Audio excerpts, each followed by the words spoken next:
So మీరంతా మా వాళ్ళే. నా తర్వాత పుట్టినోళ్ళు ఉంటారు చాలామంది ఇక్కడ. సో పెద్దాయన మా నాయన ఫ్రెండే. సో ఈయన మా క్లాస్‌మేటే. సో అంతా మాకు ఇక్కడే ఉందన్నమాట గ్యాంగ్ అంతా. సో కాలం చాలా వేగంగా మారిపోతుంది. ముఖ్యంగా 10థ్ class, ninth class, eighth class పిల్లలు మేల్కోవాలి. పిల్లలు గూడా పేరెంట్స్ కూడా ఎల్‌కేజీ దగ్గర నుంచి పిల్లలకి తాము సెల్ ఇస్తూ ఏం ట్రీట్ చేస్తున్నాం, ఏం టీచ్ చేస్తున్నాం, వాళ్ళు ఏం నేర్చుకుంటున్నారనేది మానిటర్ చేయాల్సిన అవసరం ఎంతైనా ఉంటుందన్నమాట.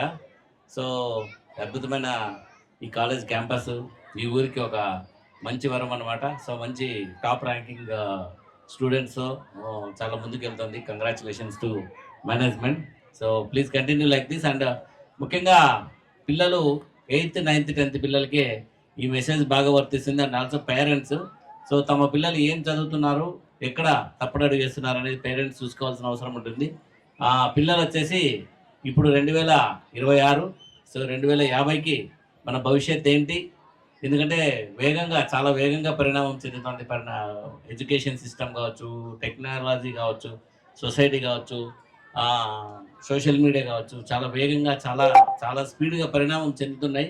సో మిమ్మల్ని చాలా విషయాలు ప్రభావితం చేస్తుంటాయి. ముఖ్యంగా సోషల్ మీడియా అనేది మీ పిల్లలకి మీ చేతిలో పెట్టే ఫోన్ వాళ్ళని ఎంత డిస్టర్బ్ చేస్తుంటుందో మీరు ఖచ్చితంగా మానిటర్ చేసుకుంటూ ఉండాలి, ఖచ్చితంగా చూసుకుంటూ ఉండాలి. అట్లాగే ఎడ్యుకేషన్ ప్యాటర్న్స్ కూడా సో మీరు ఎంటెక్ ఎంపీసీ తీసుకుంటున్నారా, బైపీసీ తీసుకుంటున్నారా, హెచ్ఈసీ తీసుకుంటున్నారా, సిఈసీ తీసుకుంటున్నారా, ఏ లక్ష్యంతో అది తీసుకుంటున్నామో అనేది ఖచ్చితంగా 10థ్ క్లాస్ పిల్లలు, 9థ్ క్లాస్ పిల్లలు ఖచ్చితంగా కెరీర్ ప్లాన్ చేసుకోవాల్సి ఉంటుంది.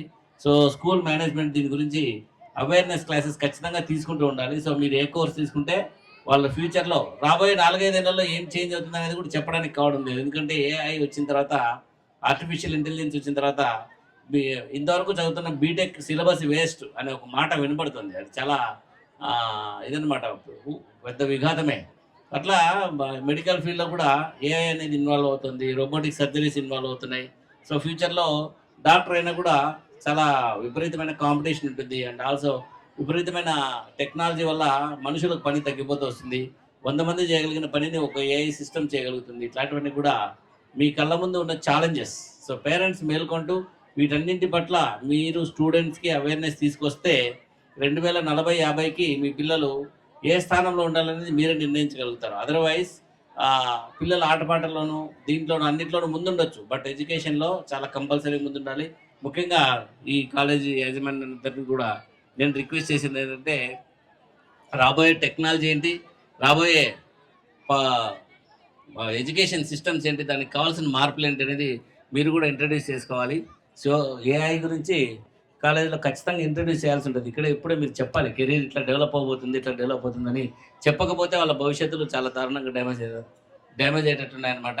సో నేను చాలా చిన్న కాలేజ్ అనుకుని వచ్చాను. సో చాలా పెద్ద క్యాంపసే ఉంది ఇక్కడ, చాలా వండర్ఫుల్గా ఉంది. సో నెక్స్ట్ ఇయర్కి వేలల్లో అడ్మిషన్ కావాలి. 1000 మంది స్టూడెంట్స్ని చాలా మంచి భవిష్యత్తు వైపు మీరందరూ కూడా నడిపించాలని మనస్ఫూర్తిగా కోరుకుంటున్నాను. అండ్ ఆల్సో చాలా అద్భుతంగా ఉంది క్యాంపస్.